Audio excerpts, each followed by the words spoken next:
The next one is pessimism. Pessimism is the enemy of us all. You've got to educate your own pessimism. Tendency to pessimism. To the pessimist, the glass is what? Half empty. But here's also what pessimism will try to get you to believe. It's only half empty. You've got to say, well, pessimism, that's ignorant. It's not only half empty, it's also what? Half full. Don't let your pessimism try to get you to believe something is only. It isn't only. Somebody says, well, I'm so positive I only see it half full. Well, it's also half empty. Can't you handle that? That's going to ruin your day and ruin your future. The guy says, well, I don't let people talk negative around me. Well, we'll put you in some freaky colony. Come on, can't you handle a little negative talk? Can't you handle a little truth? Can't you handle a little tragedy around you? Yes, of course. Come on. Walk out of first grade, second grade. Don't let your life become shallow, saying, oh, no negative stuff around me. That's silly. Become mature. Become powerful. But then don't let pessimism trick you into saying it's only one way. It isn't only one way. It is also half full. But it's not only half full. It is half empty. Here's the last one, complaining. There's room for legitimate complaint. But if you let this one loose, it'll conquer you. Complaining take over your life, destroy you and leave you without anything. Nobody wants to take along a complainer. Nobody wants to promote a complainer. Nobody wants to live with one. Nobody wants to operate with one. Nobody wants to be a partner of one. Nobody wants to have one around. It'll ace you out of more opportunity than you can possibly imagine. Let this disease take over, grab you by the throat. If you don't think this one is bad, ask the children of Israel, of Old Testament fame. Typical of us all, their story just happened to get in the book. Story says, children of Israel were slaves. God performed a series of dazzling miracles and got them out. And now they're heading for the promised land. Remember the story? Heading for the promised land. Tragedy of the story. They never got there. Reason. From day one, they started to gripe.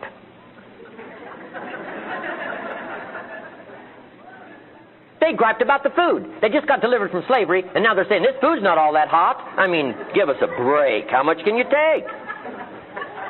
They whined and cried and griped about the water. In the desert, they got water. But they say, this water doesn't taste that good. I mean, give us a break.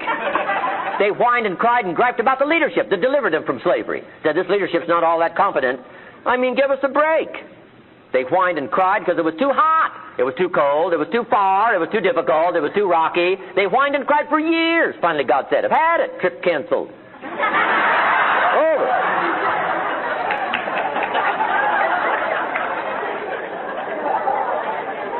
Or something like that. The story says they died in the desert, never got to the promised land after all that trouble. Which I guess means two things. One, indulge in this complaining long enough, you'll get your future canceled. Future promotions, future anything. Nobody wants to be around. And I guess this story also means even God himself can only take so much.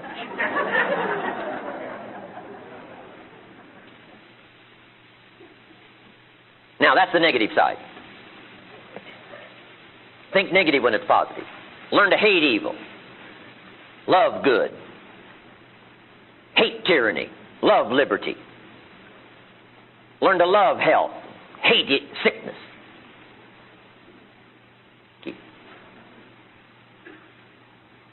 Now here's the last one. This is the positive side of the seminar. Got to get to the positive. Here's some emotions that can change your life in a single day. I call it the day that turns your life around. Let me just give you this list as we wrap up here today. Emotions that can change your life in a single day. Here's the first one, disgust.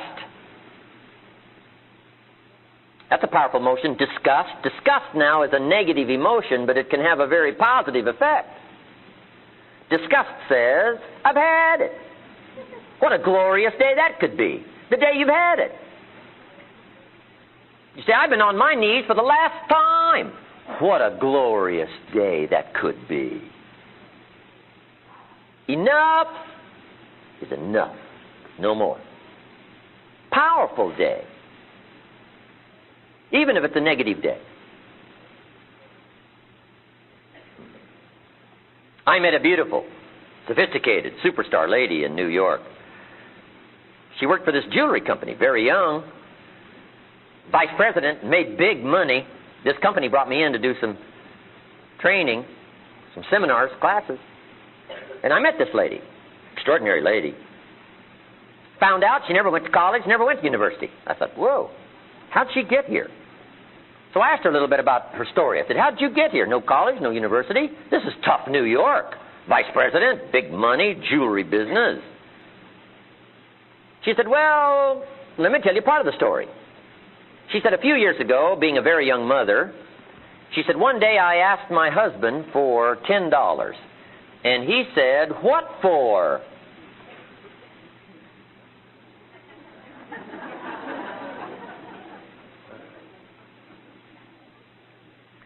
She said, Mr. Rohn, I promised myself before that day was finished I would never, ever ask again.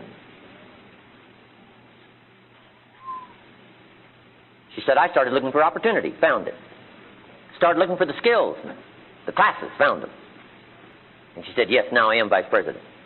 Jewelry company. I do make big money. It is tough New York. But that's one of the reasons why I got here. She said, I promise you, Mr. Rohn, from that day until this, I have never, ever asked again.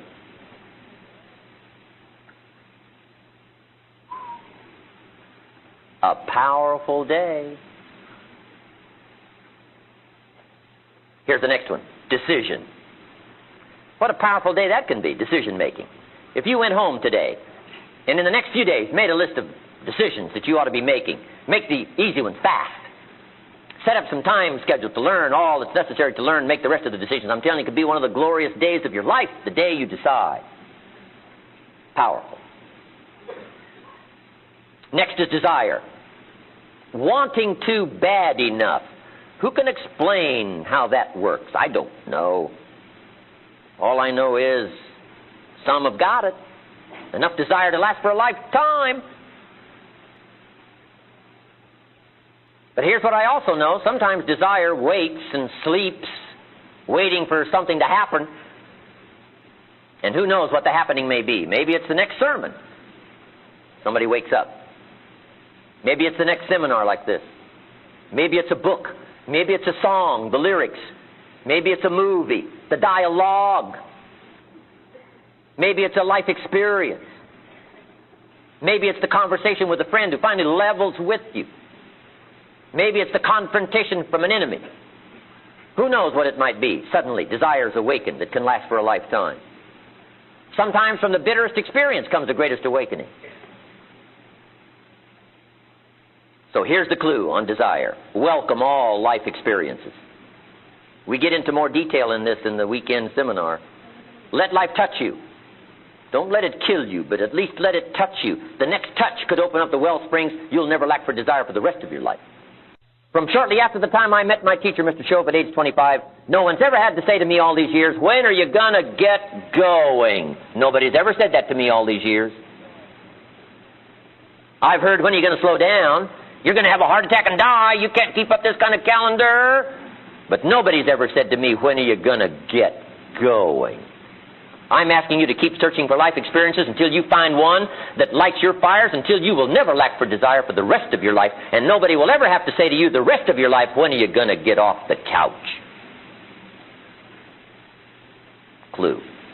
Welcome all experiences. Don't put up the walls. The same wall that keeps out disappointment keeps out happiness. Take the risk.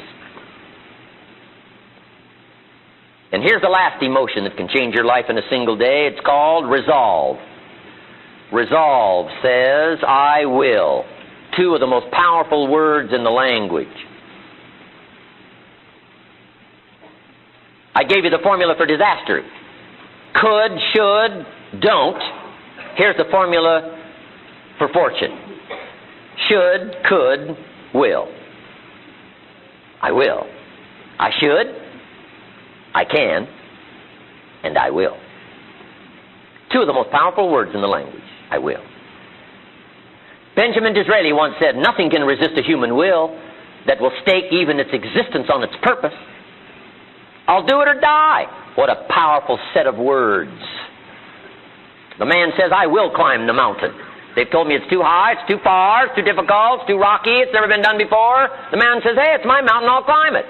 Pretty soon you'll see me waving from the top or dead on the side because I ain't coming back. Power. The best definition of resolve I ever got was from a junior high girl, Foster City, California. I love to talk to kids and ask them definitions. They come up with beauty.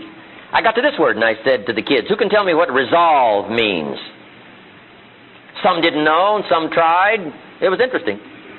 The best one I got was a little girl about 3 rows back. She said, Mr. Rohn, I think I know. I said, what? She said, I think resolve means promising yourself you will never give up. I said, that's the best I've ever heard. You can't say it any better than that. Promise yourself you will never give up. You don't have to promise me. You don't have to promise the world. Just promise yourself. What a great bit of language. She's probably giving seminars somewhere today. That's powerful. I asked the kids, how long should a baby try to learn how to walk? How long would you give your average baby before he shut off? That's enough. No, any mother in the world would say you're silly. My baby's going to keep trying what? Until. What a magic word, until. How many books will you read? Until you find the answers for your good health? Read 1 and quit? Read 2 and quit? Risk a cardiovascular disaster? I can't buy that from you. Wouldn't you read enough books until? Wouldn't you read enough books on financial independence until you become financially independent? Wouldn't you read enough books on leadership until you become a leader? Wouldn't you read enough books on power until you've got the power? Of course, why not? Don't settle for less. Use this little until phrase. I'll do enough exercises until I become healthy. I'm out of breath now, but I'll put myself through enough disciplines until I'm no longer out of breath. I'm not going to walk up 1 flight of stairs and can't catch my breath. It's over. Until. Magic. The day that turns your life around. And now here's my 4 closing questions, and we're out of here. 4 questions to ponder, I call these, for your notes, and then we're finished. What an exciting day this has been.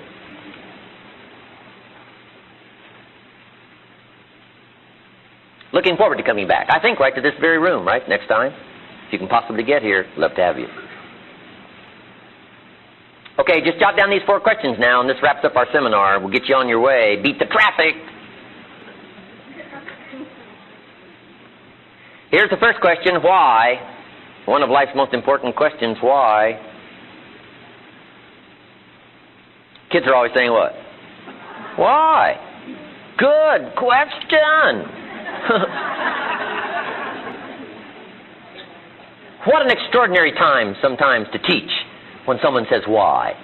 Don't leave a why go so empty without a substantive answer. Why learn that much? Why read that much? Why try that hard?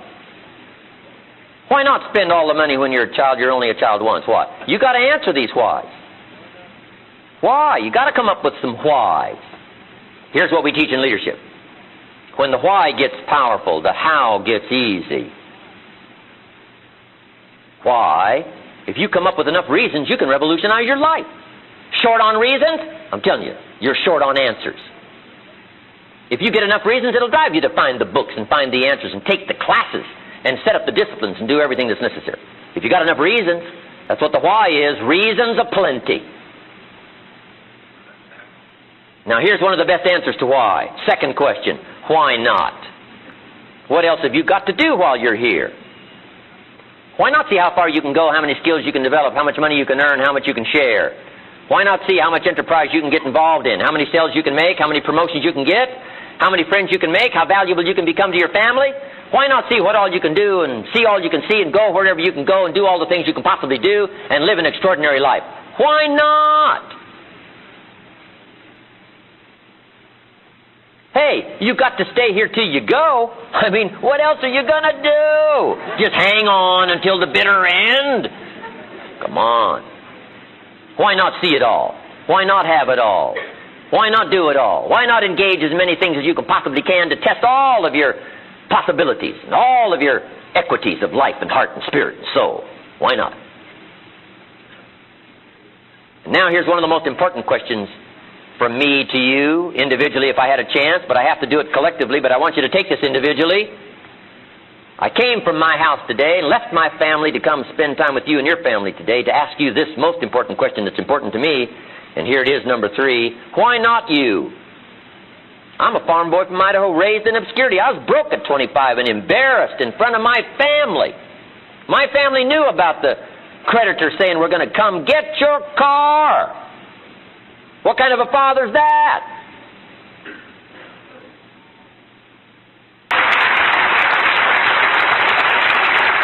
Oh, thank you very much. Thank you. Appreciate that.